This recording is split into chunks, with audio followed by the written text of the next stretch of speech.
إنها قرية سولان التابعة لمديرية خاك أفغان، كانت واحدة من أبرز بؤر المقاومة في وجه الاحتلال الأمريكي. ومع تصاعد وتيرة المقاومة لم يجد الاحتلال الأمريكي أمامه سوى خيار الفرار من هذه الأرض التي لم تخضع.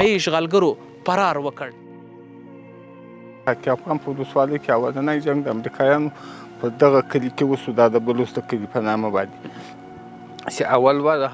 في مديرية خاك أفغان وتحديدا في بلدة بلوتس اندلعت أولى المعارك الدامية ضد الاحتلال الأمريكي. كانت هذه القرية البسيطة شاهدة على أهوال لا تنسى، حيث استشهد فيها 18 شخصا. شنت القوات الأمريكية باستخدام 22 طائرة مقاتلة قصفا عنيفا استمر منذ الصباح الباكر وحتى مغيب الشمس. لم يسلم شيء، لا البشر ولا المواشي ولا الحقول، حتى الأشجار والجبال أحرقت بشظايا الصواريخ والمدافع.